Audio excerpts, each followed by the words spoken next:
Namaste. My guest today is Dr. Ravi Shankar Polisetti. He is a heart surgeon, was living in the US and was running centers, Ayurvedic centers in different parts of the world, including Moscow, I believe. And now he's set up his center in India. He's moved back a few years back and has set up an Ayurvedic center where he does a Nadi Pariksha and the full sort of Ayurvedic treatment. The center is called Sai Ganga Panakia. And he's been a speaker with us earlier as well. We've had, multiple question and answers. Today's conversation largely is around the handling of COVID and the use or not so much use of Indian medical systems, particularly Ayurveda. So thank you, Dr. Ravi Shankar, for being here with me. Namaste, Rahul bhai. Thank you very much for calling me here, and I'm very glad to be with you guys. You do a wonderful job. Thank you. So I'll start first with, just for the listeners, right? What is COVID from an Ayurvedic perspective? Is it a new kind of virus? Will it infect everybody in the world that it touches? Because we hear instances of husband and wife and old husband and wives living alone, husband getting severe COVID, perhaps sometimes even dying, but the wife never even getting touched by COVID. And this is Delta variant and before that and all of that. Could you shed some light on how does Ayurveda view a virus or how it affects the human body, our immune response system, and so on and so forth? Yeah, it's an elaborate question. So let me just share my views. See, as a cardiac surgeon and also I'd been researching into Ayurveda, into the fundamentals of Ayurveda since the last 20 years. I'd been reading Ayurveda, the scriptures for the past 29 years now. So with that knowledge and work that we have done, I have certain views on, COVID as well, certainly, on several diseases, the way they are being handled. Like you talk about diabetes, heart diseases. In Ayurveda, they're not being handled as per Ayurvedic principles laid down in the Chikitsa Sthanam of the Charaka Samhita or Sushruta Samhita or Vagbhata Shashtanga Hridayas and things like that. So let me answer your question and then we'll go to other aspects of Ayurvedic fundamentals. So in respect to COVID, see, COVID certainly is a new virus because it has come, it's come up with through a genetic mutation. We have several versions of it, and the several mutations that happened, more than, by March 2020 itself, more than 1700 small, big, and medium sized mutations happened. Wow. And it's been, a very, very mutative virus. So that's why it's very fast spreading. But the concept of Krimi is not new to Ayurveda. It is elaborately mentioned. There are 20 different types of krimis. There are, krimis that actually, the krimis are called, should be translated as microbes. Okay, because they have given the size as well. This is Charaka Samhita, Chikitsa Sthanam, third chapter, also the Ashtanga Hridayas, Vagbhata's Ashtanga Hridayas, and Sushruta Sthanam, Sushruta Samhita, and Agadha Tantra. They all are dealing with a lot of microbes because, surgery is all about, how to prevent an infection, essentially, especially after surgery. So there's a clear-cut classification of the microbes per se. Okay, say how many microbes are there? There are 20 classes of microbes. One, they say are the Sahaja, which are natural inhabitants, which don't cause diseases. And then Vaiseshika is another term used, which means they are special organisms which become parasitic to the human body, and then they cause diseases. And in that there are again Raktaja, Dhatuja, and there are several classifications that are already given in the Ayurvedic scriptures. So Raktaja are blood-borne diseases caused by microbes. There are lymph carried by certain microbes are carried only by the lymph, through the lymph. And there are in all 20 different types of microbes, and they mention again in these books that each of these types have at least 500 on an average of Panchashata, which means 500 different types, subtypes of these microbes. In all, we are dealing with about 10,000 different subspecies of microbes uh, in the Ayurvedic text. That's point number one. Number two is, what is the size? They mention that Ati Sukshma, I mean, Ati Sukshma is the word used when Maharshi or the ancient scientists of India, they mention when they wanted to refer to a microbe, they use this Ati Sukshma. Ati Sukshma is something that is at least 10 to 1,000 times lesser than the smallest particle visible with the eye. The smallest particle visible to the eye is about 10 to, in today's contemporary calculations, 10 to the power minus 6. That's called as a mycel. So you're talking about size of these microbes anywhere between 10 times to 1,000 times lesser than 10 to the power minus 6. Like, which means the size is varying between 10 to the power minus 7 to 10 to the power minus 9. So until the nanoparticle. So if you talk about the microbe that the rishis have dealt with at a nano level, that is going to be a big topic, because we haven't yet discovered them yet. Certainly, this is the first time ever I'm hearing, and I'm sure hundreds and thousands of people who watch this, Sure. this is the first time they'll be hearing that we actually had a size description of microbes. First, Yes, microbes is. I mean, you will be astonished, Rahul. Why? See, they have so many things that I already mentioned in our books. For example, I will just slightly deviate one minute, and Please. will again come back. See, the smallest unit of time measured in our scriptures, according to the Rasavadam, Varahamira Samhita, several scriptures idea. mention the small. That is called as a truti. Okay, now what is a truti? You see how beautifully this is defined already. Truti is the time taken for the appearance or for the creation of a one paramanu, which is subatomic particle. And they give that 3 paramanus, the Vasishtha, Maitra, Varuna, paramanus, they combine to form a anu, an atom, and the time taken is 18 trutis. See, we talk about atomic clock today, but they were talking about atomic clock long ago. It is not just atomic clock; it's subatomic clock. See, the origin of time itself is very beautifully described actually in the Rasavadam. I mean, and the names also already given: Vasishtha, Maitra, Varuna. Mitra, Varuna are positive and negative charges, so electron and proton referring to possibly. And then the time taken, if you go by, I mean, if you go by even the current standard, see, atomic clock says that the cesium, the vibration, I mean, the frequency of the cesium ion is considered to be the smallest, time. 1 second is in 1 second the cesium ion, if I remember properly, when the physicists would correct me if they have to. 55,000 hertz is the number of oscillations that a cesium atom makes in 1 second. That's how we have the standard for atomic clock. Now that is already given in our scriptures, and they have gone ahead, said truti becomes repa,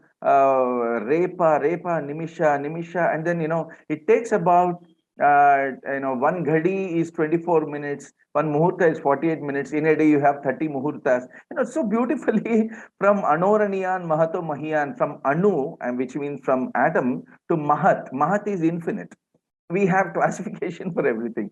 So that is why it is not for me, it is not definitely surprising that the rishis have come up with nano-sized possible viruses. I don't know yet. We'll have to still search for them. I have several theories, about these nano-sized living organisms, but we'll reserve it for another, discussion possibly. 100%. We'll have to have this conversation in more detail someday. Okay. So now getting back. So now there are 10,000 such subtypes of microbial species that are already discussed in these ancient scriptures, especially the scriptures that I already mentioned. Now, and depending on whether they're causing disease or whether they are natural to the body, without which certain physiological processes don't happen, they're classified into sahaja. Sahaja are the probiotic, probiotic that we thought we have just discovered. No, they're already mentioned clearly.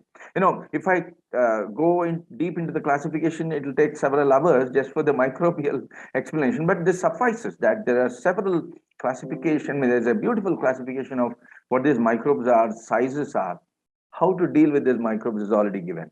Rasendra Sarasangraha, chapter 2, from the first shloka to I think the 70th shloka. In the first shloka itself, Maharshi mentions that there are krimignas, kriminashini, krimirodhini, and kitamardhini. The four types of chemicals that are potentially used against the krimis. Krimigna.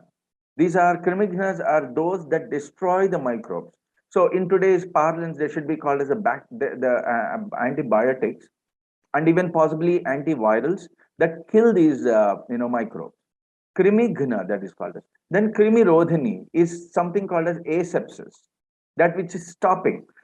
Kriminashini, it should be called as antisepsis. That we use those antiseptic measures that we use in the operation theaters, because I'm a cardiac surgeon, so we regularly follow principles of asepsis and antisepsis. Antisepsis is when you use those measures that you use to make an environment sterile.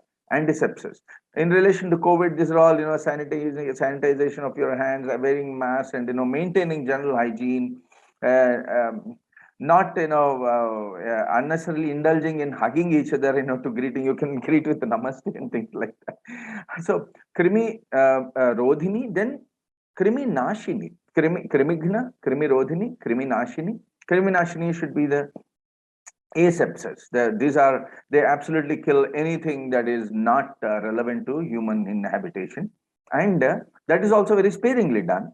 That's what Maharshi mentions. And ketamardhinis. Ketamardhinis are anti. Ketam is something that is visible to the eye, and they could be as small as 1,000 times the smallest dust particle that is seen, to about small nematodes. I mean, these are ascaris and certain worms that you can see with the naked eye. So these are already, see how to deal. What are the types of bacteria? I mean, microbes present. What is the size? How do you deal with them? What are the chemicals used? Are already given, elaborately in our scriptures. This is what I would say in respect to, the microbial, dealing with microbes. Number one. Now coming to, coming to the actual situation of corona. See, the corona, I would say, straightforward, that we lost a beautiful chance of becoming the health capital of the world. That's what I would say, because we completely, if not totally, and subtotally neglected the application of these Ayurvedic remedies, and we could have potentially shown the world how to deal with corona. Unfortunately, we were dependent only on the WHO guidelines, which we should definitely. We are all living in we are WTO subscribers. We need to follow certain norms, that we have already signed up for. But then we could have led the discussion. We could have done several studies that we could have done them very fast, and then got these scientifically validated to the current times. Because if I just say Krimigna is already mentioned in the Rasendra Sarasangraha, where is the data will be the question. And that's the right question, because our rishis didn't stop at anything that is non-scientific. They said anything non-scientific should be stopped. Now, rishis have already said, Tasmat Shastram Pramanante Karya Akarya Vyavasthito is what is said. And hence, Tasmat means and hence. Shastram Pramanante. It should be scientifically proven. Shastra Pramana, again, there are three types of Pramanas. Pramana is a proof. There's a Pratyaksha, Anubhava, Anumana, and Shabda Pramana. There are four types of proof. Today also we have citations as a direct evidence, indirect evidence, and citations. We don't have different. I mean, we didn't really discover something new, even scientifically also. Even from the Tarkic aspect as well, argumentative aspect as well. When we say today we call a certain methodology a research methodology, and the research methodology is so beautifully already explained. Unfortunately, we didn't go deep into our own scriptures to unravel. And I thought this could have been a beautiful moment for us to unravel these sciences and apply them in a real life situation, and then show the world the way. Anyway, so Tasmat Shastram Pramanante Karya Akarya Vyavasthito. Karya in doing a certain thing, and Akarya in not doing a certain thing. If you don't want to, if you say, sir, I don't want to do this, then you should say according to which Shastra you don't want to do something. What should be done, what should not be done, should be based on a scientific proof and not just by a dogma, is what is already our rishis saying. So we could have generated more. Why I'm trying to say this is that our rishis were not dogmatic at all. They were completely scientific.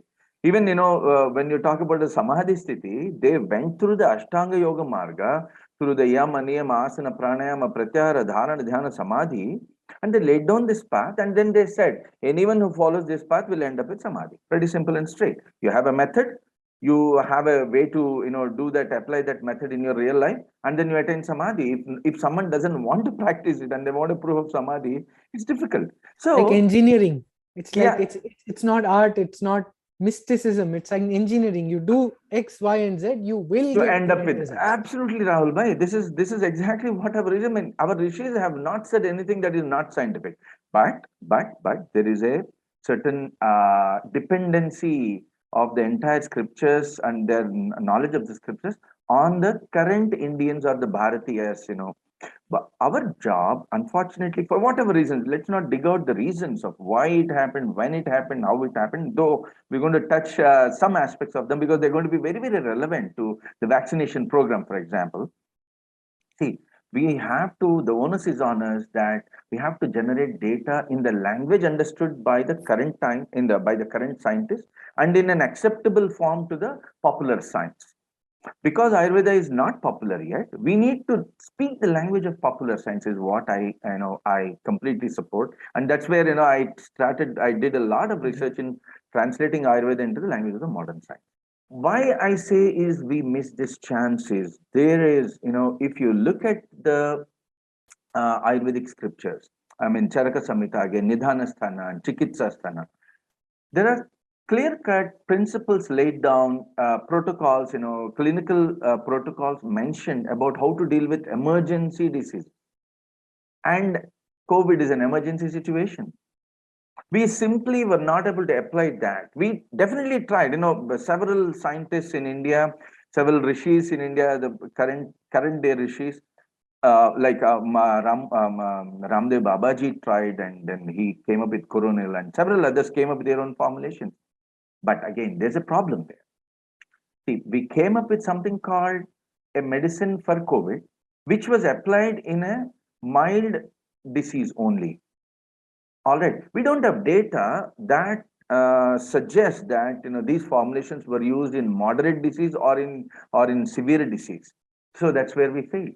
While had we applied the original Ayurvedic science, the original Ayurvedic science, I'll just quickly tell something about how we dealt with it, and we got amazing results, Rahul. When people, when in the during the second wave, especially when people didn't find hospitals and there were no beds available, that's when some of my patients, relatives, and things.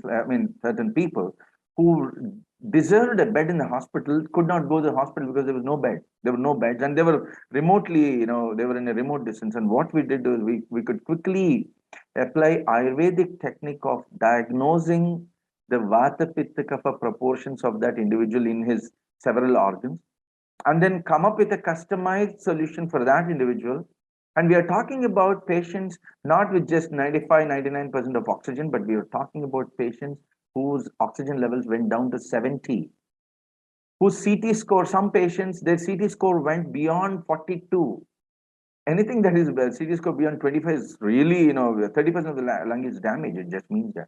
With 42%, we were able to maintain saturations up to 98, 99%. Doctors were confused. How is this possible? 40% of your lungs are gone, but now your saturations remain the same. That's when some of my patients who took the medicines, took the medicines as per the certain SGP. That's why I call Sai Ganga Pernicious protocol. They maintain their saturations very well.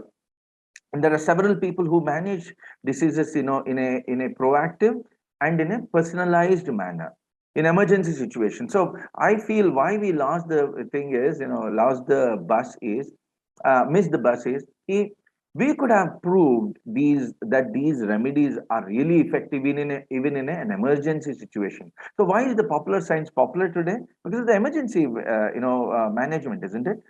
So I had always been, a very strong, supporter of Ayurveda, not just because this comes from our nation, but because it is very scientific.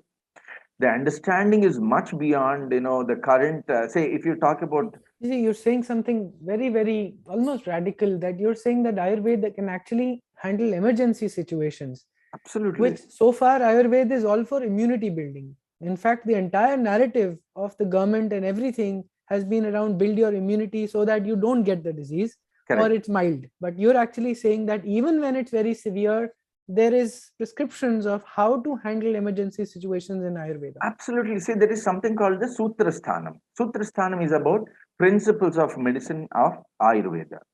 In the Sutrasthanam, they gave an entire description of how the body functions in tandem with other beings around you, in tandem with the seasons, in tandem with the diurnal variations of doshas in the environment. So everything is in tandem around everything that is happening around you. Point number one. Now, and if you apply these principles, you can treat any disease. I mean, you look back, go back into the Ramayana. Lakshmana was in a near deathbed. It was a clinical death already. Heart stopped functioning, and there was no peripheral pulse. As the Vaidya Sushena, discovered. He describes how Lakshmana was turning dark and he was having his froth coming out, which means, suggestive of, cardiac failure.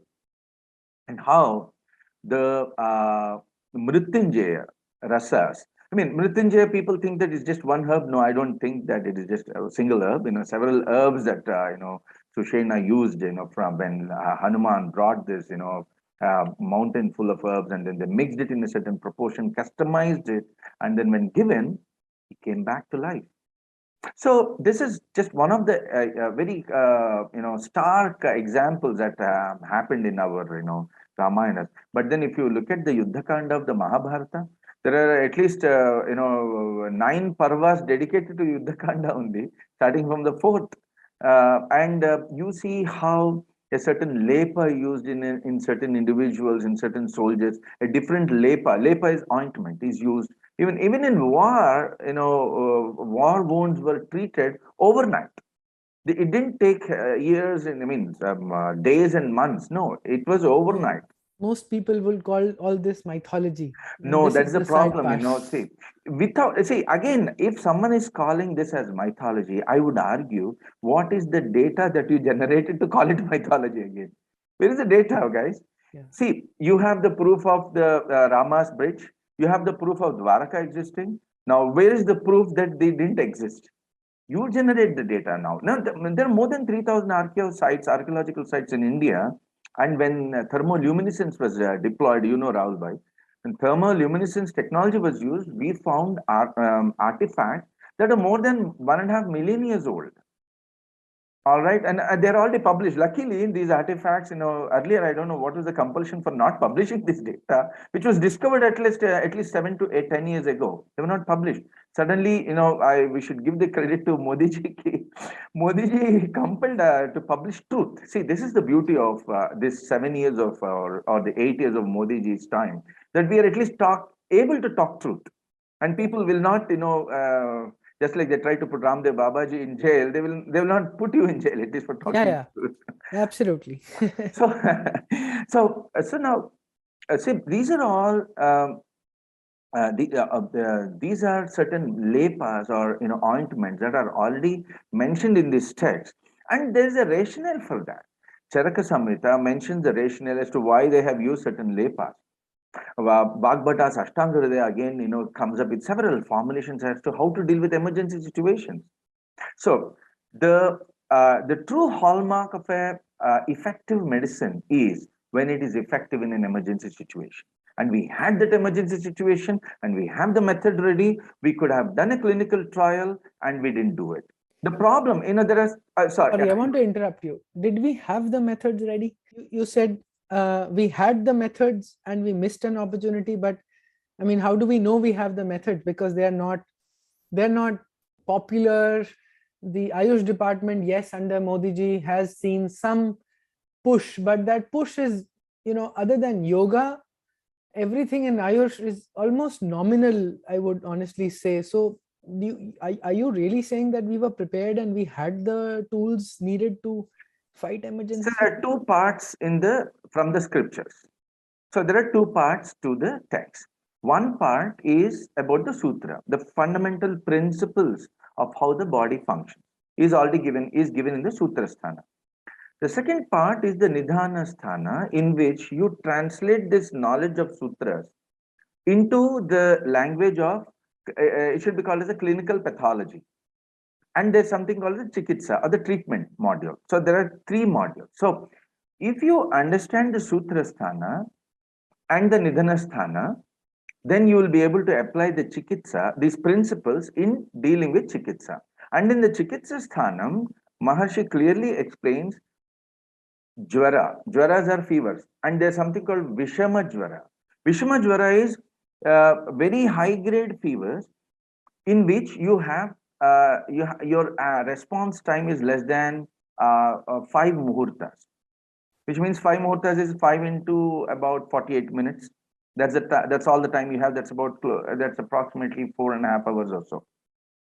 Which means a person potentially could die if you don't intrude. I mean, if you don't offer him clinical help, we could potentially lose such people in less than 5 muhurtas. So 5 muhurtas is an emergency situation, isn't it? So Maharshis are mentioning these sutras, I mean, principles of how to deal with such situations. We just didn't apply them in the real world. Yeah, Why? but my question really was that, see, in once COVID has happened, then trying to go back to our scriptures and trying to build this knowledge systems, probably isn't that the wrong time to do it? I mean, we've not been prepared at all. Isn't that the true state? I mean, maybe you are right, but this is not widespread in India. Vaidyas who could probably be practitioners are looked down upon, Yeah, almost that is treated as right. quacks. So Unfortunately, yeah. See, the entire system was against Ayurvedic Vaidyas. That's one thing. And most of unfortunately, because of this pressure, I would say at least 90% of Ayurvedic Vaidyas were not, I mean, who got a degree from CCIN, who were not practicing Ayurveda. Because, you don't have funds to actually, we could have allotted a lot of funds to promote this Ayurvedic science, to understand the fundamentals of Ayurvedic science, but no, nothing was done. So only in the recent past, since the Ministry of Ayush was established, we are seeing some funds being allocated, to, develop and then promote Ayurveda. So what I'm trying to say is, COVID was an appropriate time when you could actually test this in a real time. Why I'm saying is, people have been doing that. See, Molnupiravir, for example, the antiviral preparation, remdesivir, they were being tested by ICMR and other, US FDA approved labs across the world. They were testing them in a real time, isn't it? We could have done the same thing. same thing. What I would have done, if I had the power, I would have said, sir, I'm doing these trials, and and we could have quickly generated data from animal studies first, and then demonstrate once you have this animal studies ready, they hardly take 2 weeks. If you're doing a swift study, it'll take hardly 2 weeks for you to establish some kind of efficacy, some kind of clinical proof. And then you could have got into phase 1 trial where you could have used it in human volunteers, phase 1, and another 2 weeks or 3 weeks, with the ministries and the CTRIs in your hand, you could have done anything. But also there are guidelines, not just by Indian organizations, but then the WHO has certain guidelines. The institutional ethics committees would across the world would agree to actually implement anything and everything to see if they're working. We didn't do that. That's the problem. Okay, no, but I would say, when I wrote request for a proposal, I sent a proposal to the CCRAs. The CCRAs was very swift enough. They gave me a response within 3 days. They approved my clinical trial protocol. But the problem was, they wanted me to partner with an institution and then come back to them. So Okay. how would an independent researcher, who's not in the government, partner with some institutional research, which means a hospital. And those days, only government hospitals were being allowed to do any trial. That was difficult. That very difficult. I could convince the superintendent of the, Gandhi Hospital, in Hyderabad, but to get to the ministry, of course, we went step by step, in Telangana. We went to the advisors, the top boss of task force head in Hyderabad, and we were able to convince him. We did, at least 18 hours of discussion. They pulled up my records. They saw the data. There were 18, scientists who were working for them. He was a very, learned person. He himself was a surgical gastroenterologist and vice chancellor for one of the topmost universities in Telangana. And he was also head of the task force, and along with the OSD, who's also very gentleman, who's also a gastroenterologist. And they all agreed to my protocol after several deliberations, after how I explained. They pulled up my record, everything, a record from Canada, Russia, from Puttaparthi, where I worked earlier. They all agreed to that. They even sent it to the ministry. The minister, he said, sir, he told in Telugu, sir, can I put sign here? Because you are the guys who know, who need to vet this entire protocol, and then let me know if I can go ahead, because I want to go ahead. Doctor, the vice chancellor, he said, sir, this is the most scientific protocol for an Ayurvedic trial, and I cannot say no to this, because we have pulled up his scientific credentials, and also his earlier work. It's an impeccable record, and we are with you, sir. Minister immediately put a signature, and you know who stopped that work? Minister's own health secretary. Bureaucracy. Unfortunately, and I don't know why they had to stop. What was the compulsion for them to stop when it is a scientific protocol approved one by CCRAS, the top body of scientific research in Ayurvedic sciences, Ayurvedic studies, approved by various allopathic doctors, allopathic scientists in Telangana, approved by the superintendent of a government hospital, and minister sends his letter, his own secretary stopped. So there are several Colonized minds, or nobody ever got fired for hiring IBM, like they say in the tech world. So any risks you want to take, you don't want any of those. And of course, in an emergency situation, there were several top priorities, and everything was a top priority at that time. So we definitely, I would say, the first wave we handled beautifully.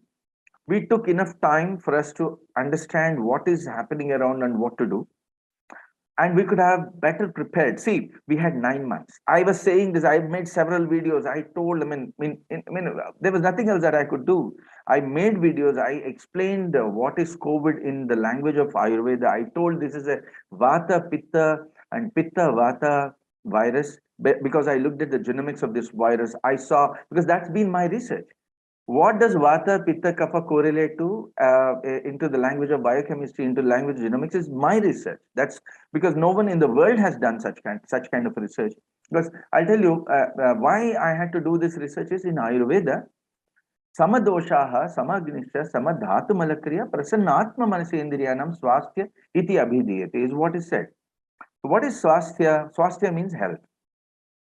Number one. Again, swasthya, again, when you derive it from the Taittiriya Upanishad, it says swasthanam shirite iti swasthya, which means that which takes you to the swasthanam, original sthanam. The swa in Sanskrit means atma.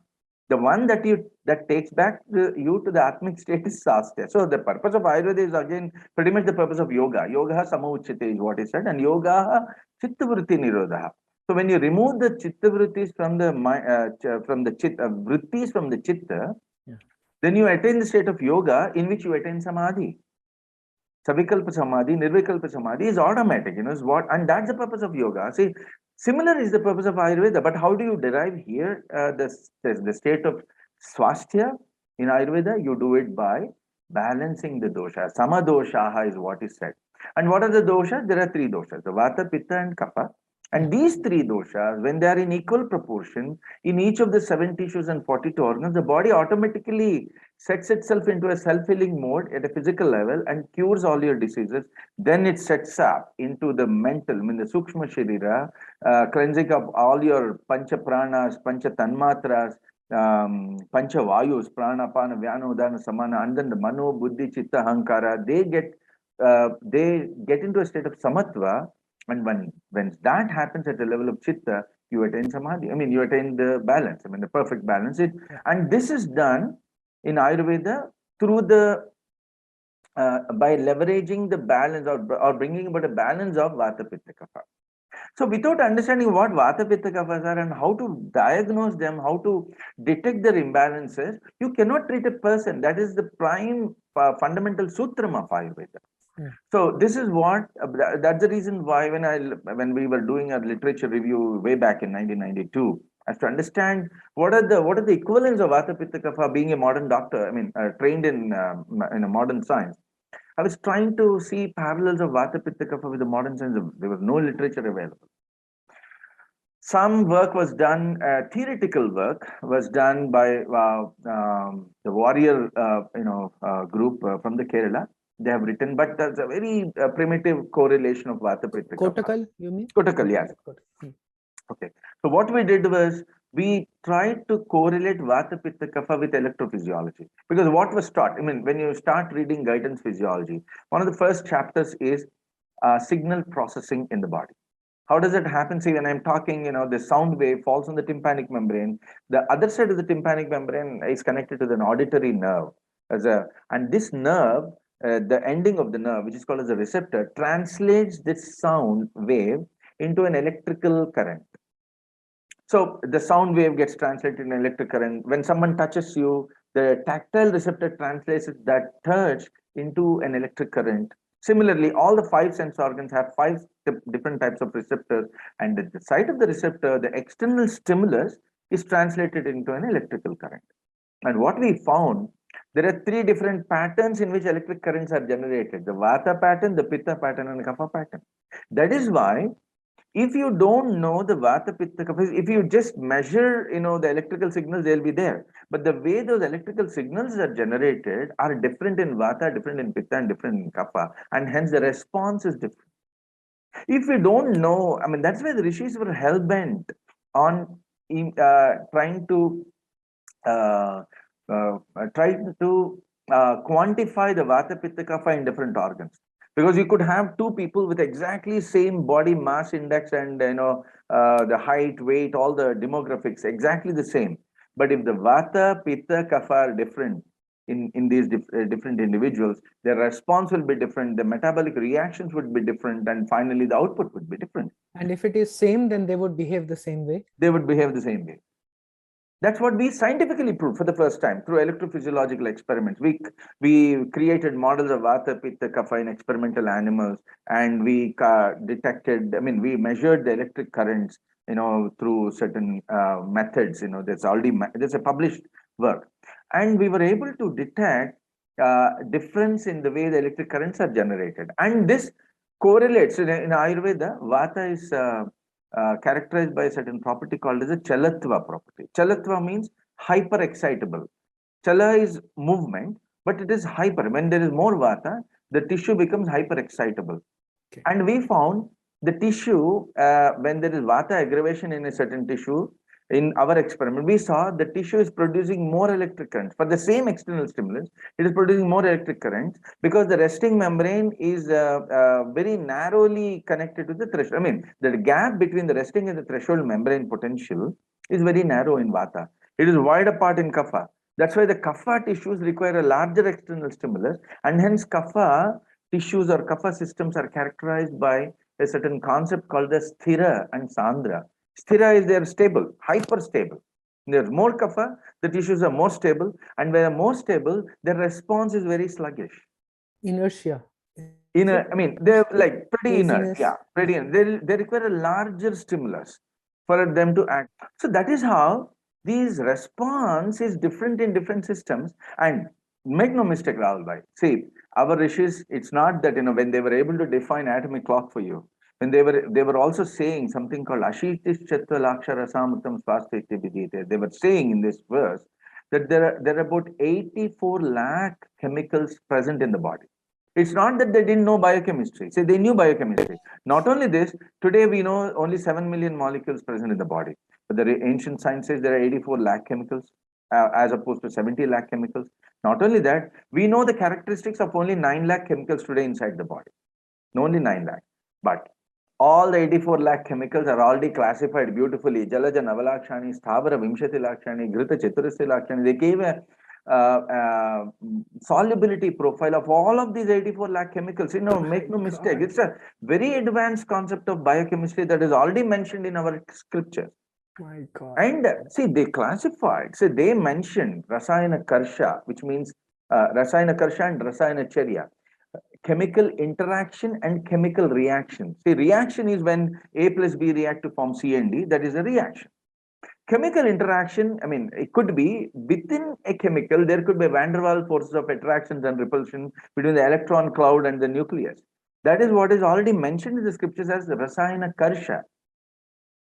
And they mentioned that there are 32 trillion Rasayana Karshas in the body, and they classified them into Vata, Pitta, Kapha. Those Rasayana Karshas that are leading to molecular pathways were classified as Vata. Those Rasayana Karshas that are leading to metabolic pathways are Pitta. And those Rasayana Karshas that are leading to assimilative pathways were classified as Kapha. That is at a biochemistry level, and at a physiological, I mean, electrophysiological level, it is a different. I mean, it is a different dimension. So, without knowing this Vata, Pitta, Kapha dimensions, you cannot understand the behavior of the molecule, because the same molecule could behave differently in different environments. That is why the Westerners, when they possibly studied these Ayurvedic scriptures, they understood something vaguely about Vata, Pitta, Kapha. They just mentioned it as Milu interior or the internal environment, without understanding what it was, because these are very advanced concepts, even for Indians. Westerners, it will be very difficult for them to understand. So coming back again to the concept, see, the Sutrasthana clearly mentions that you need to identify the Vata, Pitta, Kapha imbalances in different system, different organs. Okay, another mistake that generally people do is Vagbhata's Ashtanga Hridaya mentions that there are 7 types of body constitutions: the Vata dominant, Pitta dominant, Kapha dominant, the Vata Pitta dominant, Pitta Vata, Pitta Kapha, Vata Kapha, and Vata Pitta Kapha. Sannipataja are called. It is called that. When you have all the 3 Vata Pitta Kaphas, mixed type of, Vata dosha dominance. This is called as a Prakriti. That knowledge is being straight away being tried to applied in the current situation. I want to just quickly go into this understanding of how the entire knowledge cannot be applied to the current systems, is because those days the communities were different. The communities were divided by a large geographical place. Say, for example, people pursuing Vedanta were living in Agraharam. People pursuing political ideologies were being trained, by the Kshatriyas in places like Kurukshetras and all. And people who were especially aspiring for business, for promotion of business and certain service activities, were trained differently. I mean, were living in separate groups. Just like today we have these townships, right? The community houses. People of a certain category live there. So yeah, I remember this from one conversation earlier, that you had mentioned that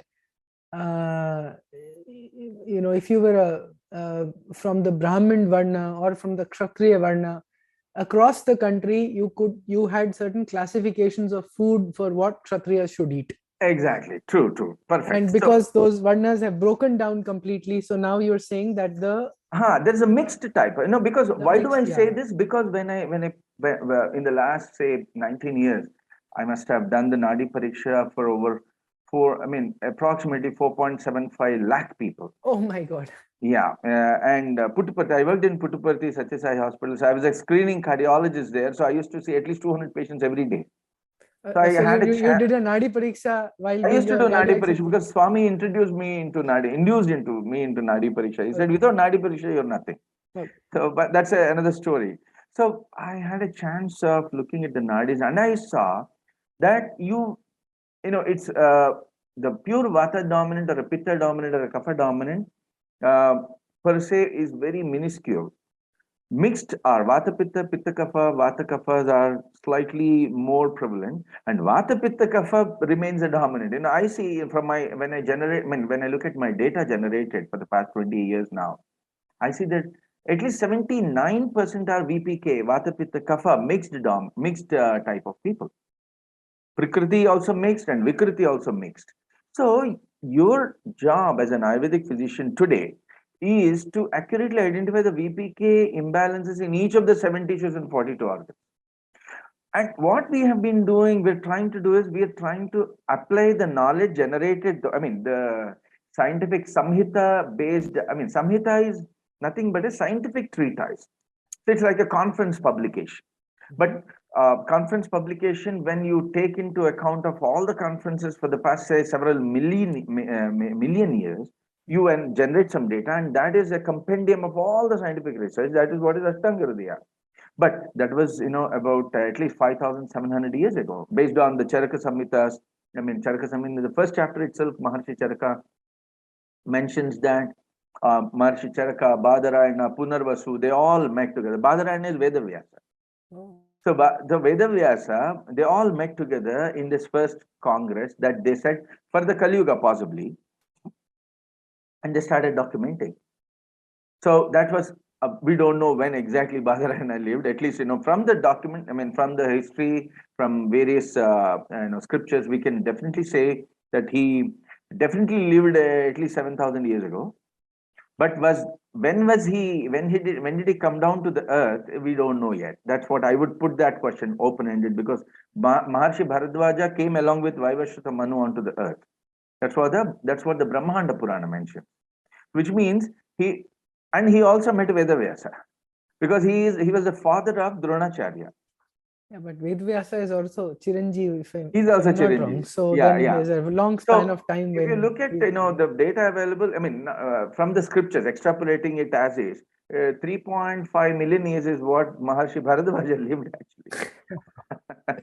So, but going back again, where the scriptures originated is when those communities were clearly divided. They were not divided. See, again, a lot of these mule brain and other scientists, they applied their primitive brains into understanding Indian civilization. That's where we get a lot of distortions.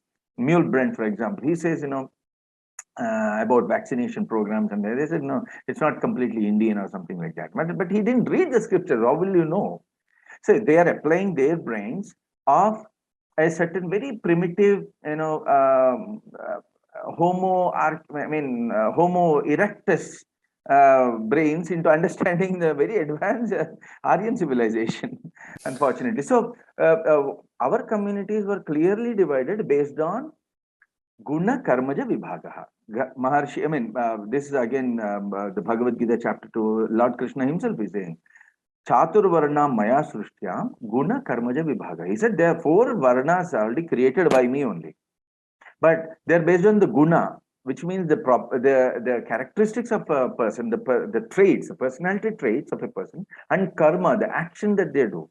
Not by the birth, it's never written birth. So that is why this is another important thing that we all should understand, that a person becomes a Brahmin only by pursuing Vedantic knowledge. ब्राह्मणस्य ब्राह्मण वेदांत को ब्राह्मणस्य क्षत्रियो विजय भवेत् वैश्यो धन समृद्धस्य शूद्र सुखम अवाप्नुयात्. It's clearly defined what each of these varnas do, not by birth at all. So that's why Vidura could rise from a Dasi Putra to the prime minister, which was actually a Brahmanic post. These varnas were divided definitely, and they had separate geographic, their food habits, everything was different, and hence you clearly could make out Vata, Pitta individuals in a Brahmin community. You could make a Pitta Kapha constitution in the Kshatriya community. You could make out a Kapha Vata dominance in Shudra community, and you could make out a Pitta Kapha Pitta, a kind of a dosha dominance in Vaishya community. So, you're saying that large populations of each community, each Varna, were behaving very similar. Dosha wise, they were very similar in nature. They were similar, and hence it was very easy for Maharshi Bhagbata to classify Vata dominant, Pitta dominant, and Kapha dominant, and Vata Pitta, Pitta Kapha, Vata Kapha. And he said, these are essentially, 90% of people belong to these categories. Giving, we say 20 to 25% of people belong to Vata dominant, 20 to 25% people belong to Pitta. I mean, they had a Pitta dominant, 20 25% people had a Kapha dominant, and then the mixed type were slightly less because they maintain that homogeneity of their breed. And that's why even when we conduct experiments, why am I so, hell-bent understanding this is because when we do experiments, Rahul, right? We do experiments on purebred rats. We search for those rats in which 7 generations the purity of the breed was maintained. Otherwise, what will happen?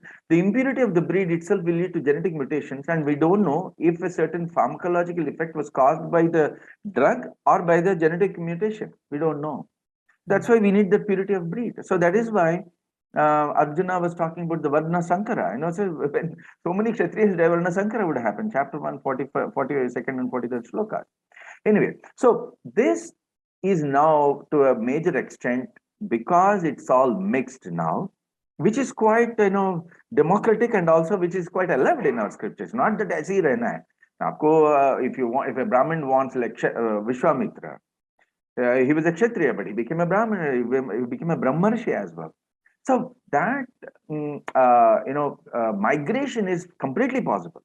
And today, with that possibility, we have this mixed type of VPK predominant. So that's why you cannot apply those principles, those principles of the Nidhana or Chikitsasthana as is into the current context. But what will remain constant is the Sutrasthanam. That's my point. The Sutrasthanam gives you a very deep and a very broad understanding of the doshas, their behavior, their interaction with each other. And when you apply that in a real life situation, you can essentially, when you are able to detect these imbalances, when you are able to map, when you detect this imbalance of Vata Pitta Kapha in individual organs in an individual, and then appropriately map those foods that bring about a balance in each of these 7 tissues and 42 organs, those herbal formulations in different extraction forms and those exercises, the yogasanas or the pranayamas, then you end up with VPK balance. When you end up with a VPK balance, the body automatically cures itself. So that won't change. But applying those formulations as is would be a problem. That's my take. Of course, it is subject to a lot of debate, of course, and you need to do a lot of research to prove this. So that is why these principles are already given. That's why I'm trying. The thing is, the principles are already given in the scriptures, and we need to apply them appropriately in any context. And we have seen, when there is no chance, COVID, for example, several, terminally ill diseased patients keep coming to us, end stage, say heart disease, for example, if the heart function has fallen below 30%, there's no other way. Modern science doesn't have any recommendation for such people. So ethical committee also approves such studies. I'm saying that we could have applied these, we could have taken the IEC, constituted an IEC, and then applied these principles into, tackling COVID. And we missed that chance is what I say, because we have, I'll tell you, we gave our formulation to more than 4,000 people in the last one year when it became, very rampant, especially in the second wave. None of them who preemptively took our formulation suffered from COVID. Or even if they suffered from COVID, they tested positive only later without any symptoms. Point number 2. Point number 3, those who suffered COVID with some symptoms came back unscathed, and their viral negativity came within less than 5 days. And several patients we have treated, as I mentioned, CT score went beyond 45 with no change in saturations. And those patients whose saturations came low, when oxygen saturations came low, they found no bed. When we started administering our formulations, within, I'm not saying that ki bahut mahine lag gaye, no. It didn't take several days or even months. In few hours, the oxygen saturation came back to 95 and it maintained there. We maintained that for several days and then treated them and then came back unscathed. So we are now, compiling all this data and publishing, trying to publish so that we make our point. So like you'll publish them in some mainstream research. Yeah, we're talking with several journals which have high impact and which are peer reviewed by allopathic scientific community, because allopathic scientific community is still considered the do they entertain such case studies coming from See, that is a very good question. See, till now, by God's grace and my luck possibly, whenever I talk science with allopathic guys, they don't say no to that. Mhm. They could be biased. They tell, sir, we are biased against this. But when you generate data, they are bound to agree. That's what I have seen. That's been my experience for the past 20 years, Mr. Rao. Anywhere you talk UK, I talked to the NHS director in Russia. That's where it started. Russia, is completely, anything that is remotely connected to religion is banned there. Yeah. But I flourished there when this Ayurvedic science flourished there when we were doing these studies right in the heart of Moscow.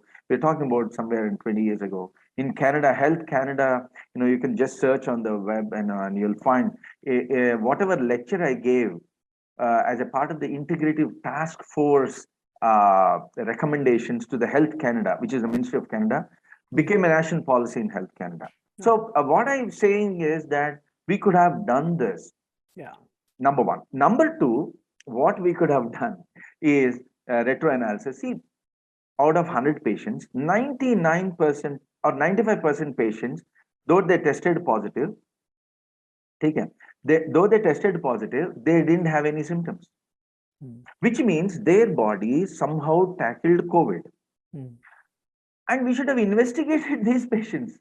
Instead of investigating those patients who are suffering from COVID, we should have investigated how did their bodies tackle COVID is something that we should have investigated. Such a wonderful insight, sir. I must say on this conversation and officially on record that we had called, we had organized a conversation with some doctors, and of course the head of department, I'm forgetting his name, from JNU, biochemist.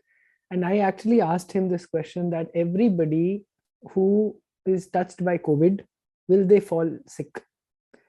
So I remember on the call he said no. There were 3 or 4 more doctors who immediately shot him down and said no, everybody who gets his virus touches will get COVID, will be severe and whatever else and all. So this point about studying people, like this old man and woman, I read in a newspaper that husband died but the woman was untouched. Old people, how are they able to get past COVID? The virus is all there, the virus load is all there, all these terms that they keep throwing up at us. So in that context, no mask, it's recently I was reading, watching a case study by Dr. Jay Bhattacharya, a video by him, and something called 19 months of COVID, interviewed by Peter Robinson, Dr. Bhattacharya, and he's from the Harvard Medical School in US. Wow. And he was shockingly saying that even after 19 months or now 2 years, there has been no study on, for example, the effectiveness of masks. And and then they're masking everybody in the world. We don't even know what is the bad effect of masking constantly. 2 masks and then 3 masks, you're still fine. Actually, Dr. Bhattacharya ends his session with saying that the entire medical community and the political community needs to collectively apologize to the people of the world of how poorly they have handled this pandemic. So anyways, yeah, it is definitely, we could have done better because it came as a shock to everyone. We could have definitely handled better, but I feel that at some level or the other, we all were, if not all, it is majority of those who were handling were biased against something. We could have used the immense knowledge coming from Ayurveda. Number one, as I said, we could have investigated those patients who tested positive, suffered COVID, but didn't have any. I mean, the COVID was found in their bodies, but they didn't suffer COVID. Essentially, how did they tackle this disease? Is something that we should have investigated. We would have found interesting aspects into the behavior of innate immunity, the role of innate immunity. We have not explored innate immunity at all. We're only talking about active immunization programs, vaccinations, though there are several people talking for and against vaccinations. I toe the line of the government and the scientific community. I ask people to get vaccinated, certainly, not because it's going to help you from future, I am unvaccinated, by the way. Wow. So I will put this on record. I have no Sorry, but Sure, sure. please go I mean, ahead. no, no, see, that is an individual choice. I would say that it's an individual choice, not just in India, but also I across the am world. I'm totally against coercion. For example, on Republic Day, they said only vaccinated people. How vaccine was meant to for self-preservation of the individual, right? So you don't get severe COVID. But now vaccine is equal to you are not carriers of COVID. That No, was no, no, that is never not meant the to right. be Yeah, true. no, no, no. You could be a carrier still, even if you're Yes. vaccinated. That's Yes. why you have to mask and you have Correct, to but take this all is what's other. happening. Hashtag no vaccine, no entry, flights, buildings, restaurants all around the world. This is madness, sir. It's coercion. It's complete coercion to get vaccinated, and this is a attack on my individual right, on my own body, on what I want to do and not want to do. But as I said, there is data generated for getting vaccinated. There is data generated, certainly. I would say, a lot of people who have taken vaccination suffered certain side effects, serious side effects. The VAERS website of the United States I suppose, is the only website that is monitoring for this side effects and serious side effects. I mean, adverse reactions and serious adverse events, as being documented. Unfortunately, not in India. The people getting vaccinated, they do suffer certain, post-vaccination syndromes like, fever, myalgias, and weakness for, several hours to couple of or few days sometimes. But I have seen patients. I cannot exactly say they suffered exactly because of this vaccination Vaccination. program, but I have seen people suffering from myasthenia gravis right within 1 month after they took vaccination. I mean, these are not general. I mean, these are not impactful numbers or statistically relevant numbers that we have.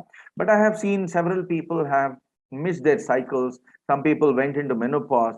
Certain people, their earlier disease got aggravated, and I'm still pulling up the data, within our own, clinic and hospital. We're trying to pull up the data and then see how many adverse events after vaccination have occurred, and we have to report it. That's my Yes. duty, that's my job. The amount of strokes that I'm hearing about just in communities, I I also believe in a lot of homeopathy, and I know of a homeopath who's actually going on constantly, sort of also saying that there is a clear connection between strokes and blockages in brain and the COVID vaccine. I don't know how true this is, but I see that happening. So many people around, old and young, uh, in their mid 20s, getting strokes. I Yes, don't know. yes, this is true. This is true. But see, here we have to weigh the benefits and pros and cons. So, how many people were really stopped from a severe disease? So how many people Sure, did vaccination sure. helped it from, from contracting a very severe form of a disease? And how many complications it has led to is something that has to be done. It usually is done as a retrospective study. Yeah, You cannot so anticipate.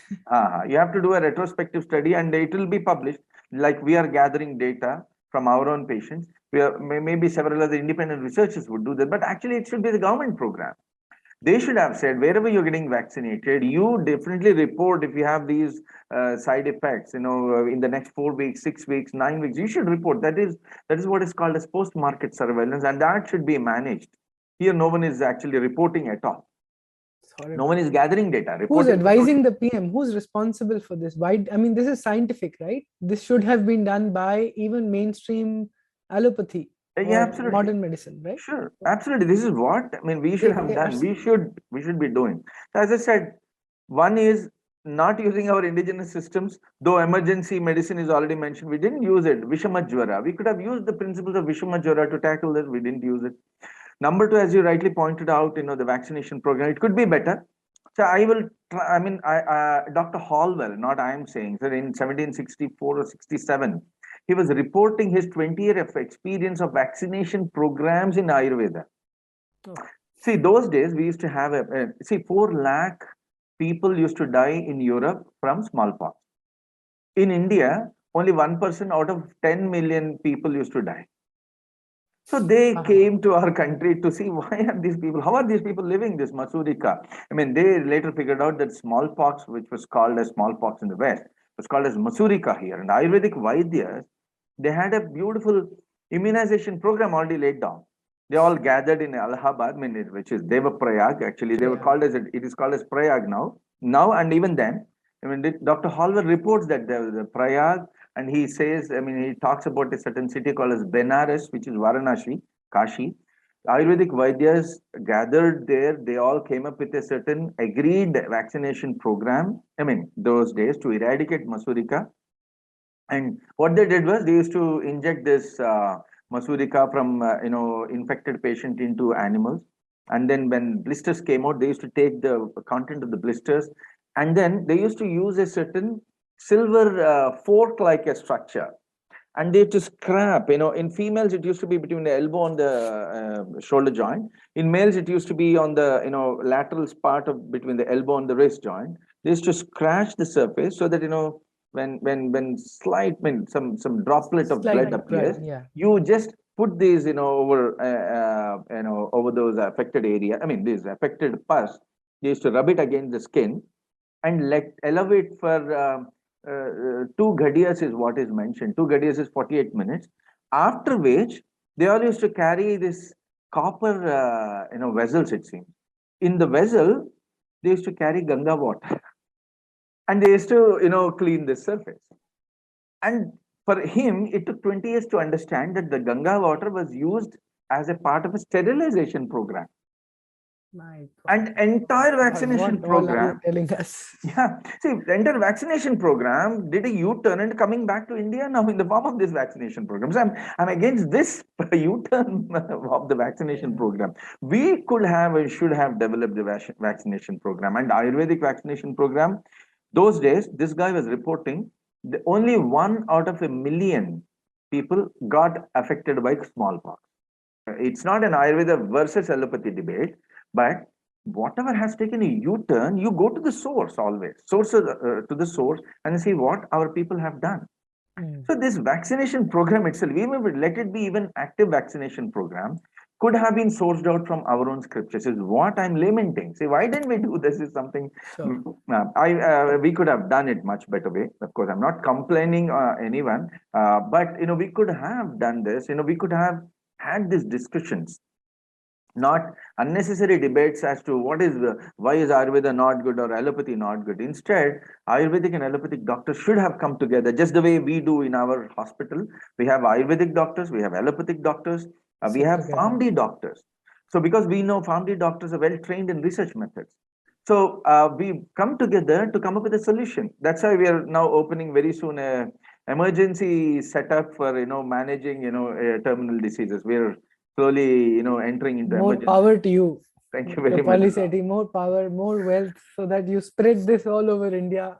Yeah, because that is the hallmark of a successful system of medicine. I mean, chronic diseases, even if you don't do anything, don't take any medicine, you will manage. So management of chronic diseases is not really a great thing, I feel. Management of emergency diseases is definitely very going to be very important. So we're going to go in a very scientific way, certainly. We're working on it. So thank you for listening, audience. We're going to close this session here. Thank you for your patience in listening. Before I end, I must say that when Dr. Polisetti was talking about measuring electric signals in Vata, Pitta, Kapha, very interestingly, he's actually inventing a device which you would be able to keep on your wrist, and just like a Nadi Pariksha done by a senior Vaidya, seasoned Vaidya, that will be able to tell you what your constitution is and what type of food, what type of medicine you would heal. I don't know where that is, but we learn about some of these things as we go along in these conversations with Dr. Polisetti. I intend to have quite a few of these sessions with him. We've already identified 2 or 3 topics coming out of this talk itself. So thank you very much, Dr. Polisetti, for sharing and sparing your time for this wonderful, insightful conversation. Thank you very much, Rahul Bhai, for inviting me here, and namaste. Thank you very much to all the Sangam Talks audience. Thank you very much.